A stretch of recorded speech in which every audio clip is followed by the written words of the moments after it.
I'm Noah Smith, and what you're about to hear is a poem that I've written, or well, rewritten, for Christmas 2020. So, with apologies to the good doctor, here is why the Glunch didn't steal Christmas.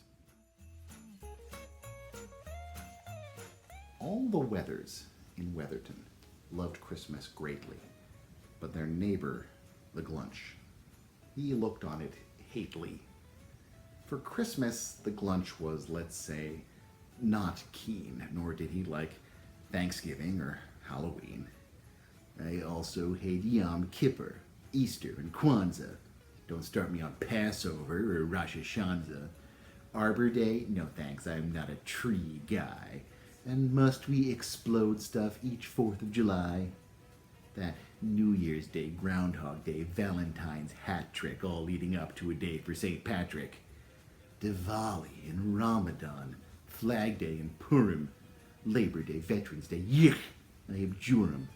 A day for your mother and one for your father. Do we really need both? It seems quite a bother. A day for your presidents, a day just for fools. So, like, any excuse just to shut down your schools?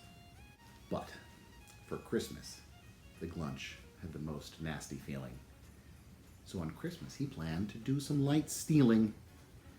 He started this plot back in last January, how to rob from the Weathers their last drop of merry. He'd dress in a costume as Jolly Kris Kringle and steal all the tinsel and bells that go jingle. He'd take all the wreaths that his Glunch claws could lift. He'd take every stocking, he'd swipe every gift. He'd take every turkey and each Christmas ham. He'd even take rare weather Yule rack of spam. He spent every day making plans for this caper. It was well into March when he glimpsed a newspaper. The Weatherton Post had blown into his cave and was dropped at his feet by the Glunch's dog, Dave. The Glunch read of a virus, quite harsh and contagious, and people in quarantine. This was outrageous. Would there soon be a cure, some vaccine to foil it, so they'd stop hoarding paper to use with the toilet? The news the Glunch read wasn't dory or hunky. And from then, that old Glunch became a news junkie. He read and he watched all the news he was able, from reliable sources, not blowhards on cable.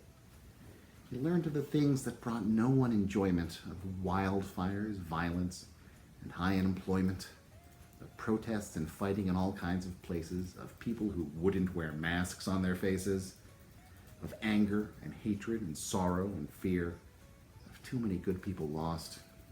What a year. Especially for kids who could not play together or even pay visits to Gramps and Grandweather.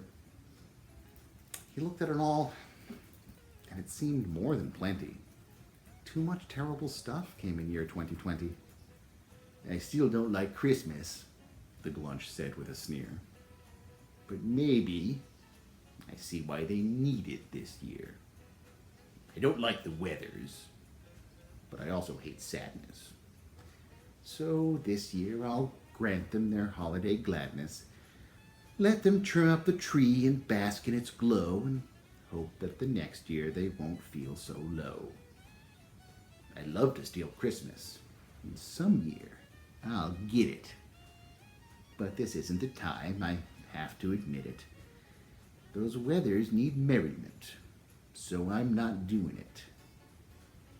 If things are all better next Christmas, I'll ruin it. So, the Weathers in Weatherton never discovered that the Glunch spared their Christmas until they recovered.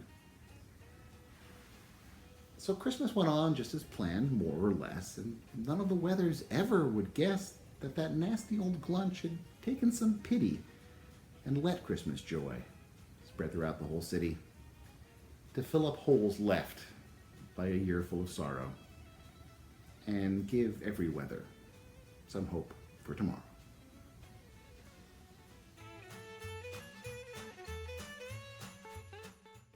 Thanks very much for listening. This poem is actually part of a collection of short comic pieces that some friends and I have written to be performed via Zoom or other video conference software. It's this poem and then a bunch of short plays and sketches, all on a holiday theme, and all very appropriate for 2020. So if your school or your theater group has had to go completely virtual and you're looking for something quick and easy to stage online for the holiday season, maybe this is what you're looking for. It's called solstice distancing. And if you would like a copy, please email Dean O'Carroll at gmail.com. That's Dean O'Carroll at gmail.com. And he would be happy to send you a perusal copy. Thank you very much, and a very happy holidays to you.